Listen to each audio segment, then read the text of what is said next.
Welcome students, this is exercise 4.3 chapter 4 integers for class 6th। आगे जाने से पहले मैं थोड़ा सा पीछे का रिकॉल करना चाहूँगी जो हमने पढ़ा पिछली एक्सरसाइज में। लास्ट में मैंने आपको एक टेबल सा सिखाया, उस टेबल को एक बार आप ज़रूर ध्यान में रखिए। आप वापस उस एक्सरसाइज में जाके 4.2 में लास्ट में वो टेबल चेक कर सकते हैं। यहाँ पे एक छोटा सा रफ सा उसका आइडिया मैं आपको दे रही हूँ।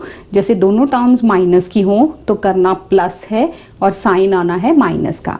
इसी तरह से अगर एक टर्म प्लस की है एक माइनस की है तो हमने क्या करना है, करना माइनस है और साइन आना है ग्रेटर टर्म का। इस चीज़ को आप बहुत ज़्यादा ध्यान में रखेंगे तभी आप ये चैप्टर आराम से कर पाएंगे, अदरवाइज गलतियाँ होंगी। चलिए फर्स्ट क्वेश्चन हम स्टार्ट करते हैं।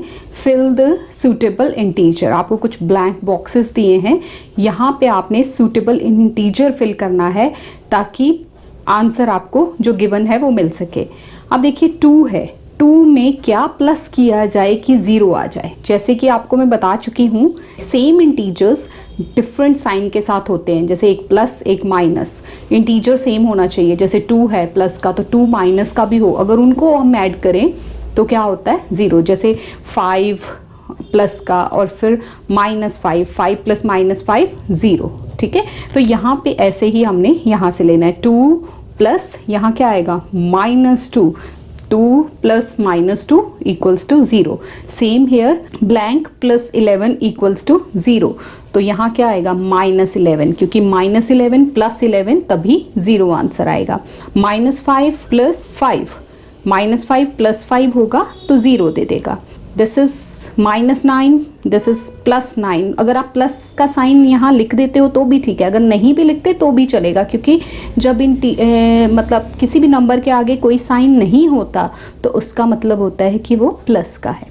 अब जैसे यहाँ है 3 + -3 = 0 and 0 + 0 = 0। Next is question number 2, subtract using number line. अब देखिए आपने नंबर लाइन को यूज़ करते हुए इन टर्म्स को सब्ट्रैक्ट करना है, और आपको ये भी पता है कि सब्ट्रैक्ट में क्या होता है, अगर फ्रॉम के बाद वाली टर्म को हम पहले लिखते हैं।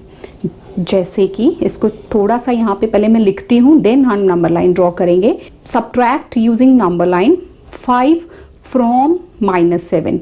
इसका मतलब क्या है, 5 को माइनस करना है किस में से, -7 में से, फ्रॉम।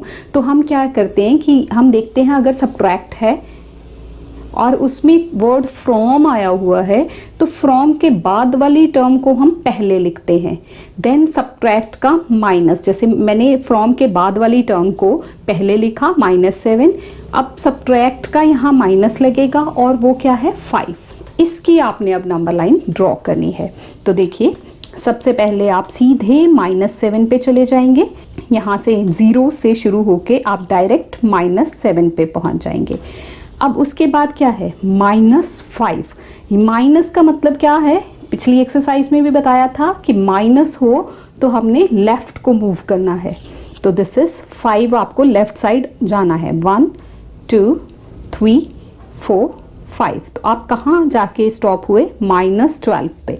तो इसका मतलब -12 इसका आंसर है। नेक्स्ट एक और देखिए, और स्टूडेंट्स नंबर लाइन मैं पहले भी बता चुकी हूँ, आपने पेंसिल से ड्रॉ करनी है। यहाँ पे आपको क्लियर और डार्क दिखाने के लिए मैंने ब्लैक पेन का यूज़ किया है।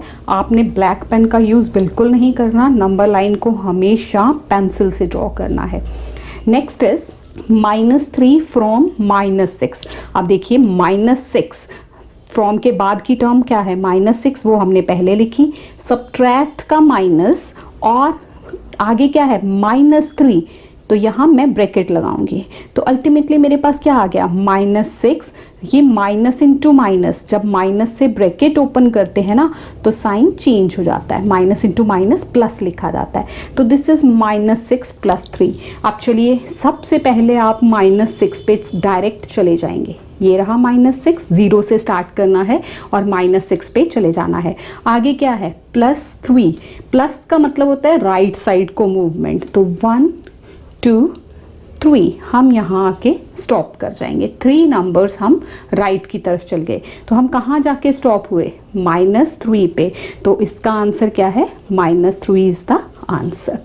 Next is 3 from 9।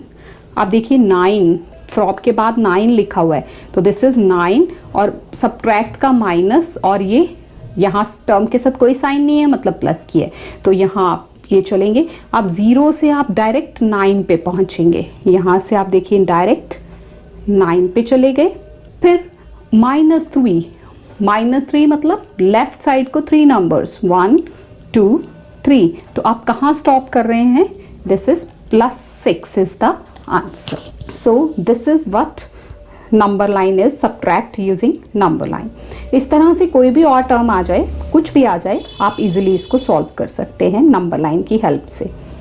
Next question is, this is subtract without number line. अब बिना नंबर लाइन को यूज किए आपने सब्ट्रैक्ट करना है। देखिए -6 फ्रॉम 16। अब मैंने आपको क्या बोला कि फ्रॉम के बाद वाली टर्म को हमने पहले लिखना है। अब चूंकि ये सब्ट्रैक्ट है तो सब्ट्रैक्ट का माइनस आएगा, और नेक्स्ट टर्म क्या है? -6, तो यहाँ ब्रैकेट लगा के -6 लिखा जाएगा। आप समझे यहाँ दो माइनस क्यों आए? एक माइनस सब्ट्रैक्ट का है और एक टर्म के साथ ऑलरेडी है, तो this is 16 minus into minus, minus से हम ब्रैकेट खोल रहे हैं तो अंदर वाली टर्म का साइन चेंज हो जाता है। जब ब्रैकेट हो ना, उसके बाहर माइनस हो, तो अंदर जो भी टर्म हो, अगर वो प्लस की है तो माइनस हो जाएगी, माइनस की है तो प्लस हो जाएगी। तो this is 16 + 6, 16 + 6 is 22। Same way -51 from 55, तो 55 फ्रॉम के बाद है, -51, एक सब्ट्रैक्ट का और एक टर्म का। This is 55 + 51, this is 106. Next is 75 from -10. अब from के बाद क्या है? -10, सब्ट्रैक्ट है तो माइनस, और 75 मतलब टर्म के साथ कोई सिर्फ प्लस ही है, तो उसको हम डायरेक्ट लिख देंगे। जब डबल साइन हो जाए ना तभी ब्रैकेट यूज करते हैं। तो देखिए दोनों टर्म आ गई माइनस की, करना हमने क्या है? प्लस, और साइन किसका आना है? माइनस का। 75 + 10 85, और नेगेटिव का साइन। Next is -31 from -47। इसके बाद देखिए फ्रॉम के बाद क्या है? -47, तो यहाँ में -47, सब्ट्रैक्ट का माइनस और एक माइनस टर्म के साथ भी है। This is -47। अब माइनस से ब्रैकेट ओपन हुई, माइनस इंटू माइनस प्लस। अब देखिए एक टर्म प्लस की, एक माइनस की, हमने क्या करना है?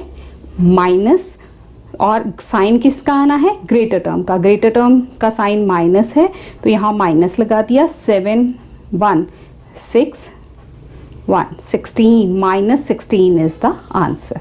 Next is fourth question, find 35 minus bracket के अंदर 20। ब्रैकेट के अंदर 20 मतलब यहाँ प्लस साइन है। अब आप इसको ओपन कीजिए, माइनस से ब्रैकेट ओपन हो रही है तो अंदर क्या हो जाना है? Sign change. This is -20, minus into plus जो है वो माइनस होता है, तो यहाँ फिर एक टर्म प्लस की, एक माइनस की, हम माइनस कर देंगे और ग्रेटर टर्म का साइन लगा देंगे। ग्रेटर टर्म 35 है, उसका प्लस है, चाहो तो प्लस लिखो, नहीं भी लिखोगे तो भी चलेगा। तो 15 का मतलब ही है कि +15। Next is -20 minus bracket 13। This is -20 minus, अब अंदर प्लस है तो sign change, minus into plus, that is minus. अब दोनों टर्म क्या है? माइनस की, करना क्या है? प्लस, और साइन किसका आना है? माइनस का। This is -33 answer. Next is C part, -15 minus bracket के अंदर -18। अब देखिए -15 minus minus, minus into minus, ये टेबल भी आप याद रखिए। देखिए दो तरह के टेबल्स हैं, एक पिछली एक्सरसाइज में बताया था, एक ये प्रोडक्ट का ब्रैकेट। यहाँ अगर माइनस माइनस से प्रोडक्ट हो, यानी कि माइनस माइनस से प्रोडक्ट हो, तो लिखने में क्या आ जाता है? नंबर्स को तो मल्टीप्लाई कर देना होता है और वो प्लस आ जाता है, साइन प्लस का आता है। प्लस इंटू माइनस हो तो वो माइनस। सिंपल सी बात है, अगर ब्रैकेट के बाहर नेगेटिव हो, ब्रैकेट के बाहर नेगेटिव हो तो अंदर जो भी टर्म है उसका साइन चेंज कर दो। तो एक टर्म प्लस की, एक माइनस की, 3 ग्रेटर टर्म का साइन यानी कि +3 answer. Same way this is 23 minus -12, 23 minus two minus plus, this is 23 + 12 35 plus का। इसमें तो सिंपल ही है, प्लस की दोनों टर्म्स हैं, प्लस कर दिया और प्लस ही आंसर आए। 72 माइनस 90, 72 माइनस से ब्रैकेट ओपन हो रही है तो दिस इज -90, एक टर्म प्लस की, एक माइनस की, तो हमने क्या करना है, माइनस और साइन किसका आना है, ग्रेटर टर्म का, नेगेटिव का साइन आ जाएगा। 18 -18 इज द आंसर। इतनी दूर नहीं, टर्म के साथ लिखिए, -18 is the answer. Next is -32 minus of -40, -32 minus से ब्रैकेट ओपन हुई तो ये प्लस बन गया। अब 40, एक टर्म प्लस की, एक माइनस की, माइनस कर देंगे, बड़ी टर्म का साइन आ जाएगा, दिस इज +8। अगर आप इसको सिंपल 8 भी लिखेंगे तो भी no issues, it means +8। Next is simplify. Simplify में आपको कुछ टर्म्स दी हैं, आपने इनको सॉल्व करना है। देखिए इन टर्म्स में सबसे पहला हमारा स्टेप क्या होता है, हमने ब्रैकेट्स ओपन करनी होती है। अब चूंकि इस क्वेश्चन में कोई ब्रैकेट नहीं है तो दूसरा स्टेप पहले ही लग जाएगा क्योंकि ब्रैकेट है नहीं। तो हम क्या करेंगे, जो प्लस वाली टर्म्स है वो इकट्ठी लिखेंगे और माइनस वाली टर्म्स इकट्ठी लिखेंगे। 2 और ये +6 और फिर माइनस वाली सब एक साथ। अब प्लस वाली को अलग से प्लस कर लो, 6 + 2 कितने हो गए, 8, और ये सारी ही नेगेटिव हैं, इन सबको प्लस कर लो और माइनस का साइन लगा दो, क्योंकि नेगेटिव टर्म्स है ना सारी, करना क्या है, प्लस और साइन आ जाएगा नेगेटिव का। 22, 8 and 4 12, 12 and 10 22, दिस इज +8 -22, एक टर्म प्लस की, एक माइनस की, माइनस कीजिए 14 और ग्रेटर टर्म का sign, -14 is the answer. Next part is, देखिए इसमें भी कोई ब्रैकेट नहीं है, कोई ब्रैकेट नहीं है, ब्रैकेट वाला स्टेप खत्म हो गया। अब प्लस वाली टर्म्स को कंबाइन कर लो, माइनस वाली को अलग, एक ये है, एक ये है और एक ये है। और स्टूडेंट्स टर्म्स लिख के उसको देख भी लिया करो कि कोई रह तो नहीं गई हमसे, पिछले स्टेप से हमने कॉपी ना किया हो, मतलब मैं यहाँ पे +2 लिखना ही भूल गई हूँ, तो आप सारी टर्म्स लिख के उनको काउंट भी किया कीजिए। -2 -4 -2, देखिए 1 2 3 4 5 6, तो यहाँ भी देखिए हैं पूरे 1 2 3 4 5 6, यस।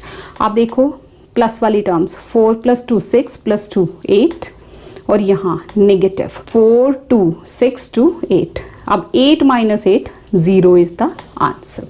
नेक्स्ट पार्ट इज, अब देखिए यहाँ ब्रैकेट्स हैं, -7 प्लस से ब्रैकेट ओपन हो तो साइन में कोई चेंज नहीं आता, प्लस इंटू माइनस माइनस ही रहेगा, और प्लस से अगर यहाँ नेगेटिव होता ना फिर इसका साइन बदलता, अभी यहाँ बाहर प्लस है तो ये सेम रहेगा।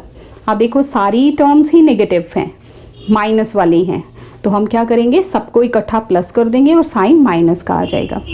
This is -33, 19 + 7 + 7, 7 7 14, 14 19, this is 33, -33 is the answer. This is the end of this exercise. आपने बस प्लस और माइनस का ध्यान रखना है। इस एक्सरसाइज में हमें पर्टिकुलर किसके बारे में रहना है, साइंस के बारे में। और क्या देखना है, एक चीज़ नई ये आई कि फ्रॉम के बाद वाली टर्म को, सब्ट्रैक्ट में फ्रॉम के बाद वाली टर्म को पहले लिखा जाता है और फिर माइनस लगा के दूसरी टर्म से उसको माइनस किया जाता है। और सिंप्लीफाई अगर हो तो उसमें हमने क्या करना है, सबसे पहले ब्रैकेट्स को ओपन करना है, देन प्लस वाली टर्म्स अलग, माइनस वाली अलग, फिर उनको इस तरह से सॉल्व करके आपको फाइनली आंसर निकालना है। I hope you have got this exercise. Thank you so much students for watching this video. Thank you very much for watching this video. ਇਹ ਦੋ ਵੀਡੀਓਜ਼ ਮੈਂ ਤੁਹਾਡੇ ਲਈ ਹੋਰ ਸਿਲੈਕਟ ਕੀਤੀਆਂ, ਉਮੀਦ ਹੈ ਤੁਹਾਨੂੰ ਇਹ ਵੀ ਪਸੰਦ ਆਣਗੀਆਂ। ਨਾਲ ਹੀ ਤੁਹਾਡੇ ਨਾਲ ਸੰਬੰਧਿਤ ਪਲੇਲਿਸਟ ਵੀ ਮੈਂ ਅਟੈਚ ਕਰ ਦਿੱਤੀ ਹੈ। ਉਮੀਦ ਹੈ ਤੁਹਾਨੂੰ ਮੇਰੇ ਵੱਲੋਂ ਕੀਤੀਆਂ ਜਾਣ ਵਾਲੀਆਂ ਐਫਰਟਸ ਜ਼ਰੂਰ ਪਸੰਦ ਆ ਰਹੀਆਂ ਹੋਣਗੀਆਂ। ਚੈਨਲ ਨੂੰ ਸਬਸਕ੍ਰਾਈਬ ਜ਼ਰੂਰ ਕਰੋਗੇ। Thank you very much. ਮਿਲਦੇ ਹਾਂ ਅਗਲੀ ਵੀਡੀਓ ਵਿੱਚ।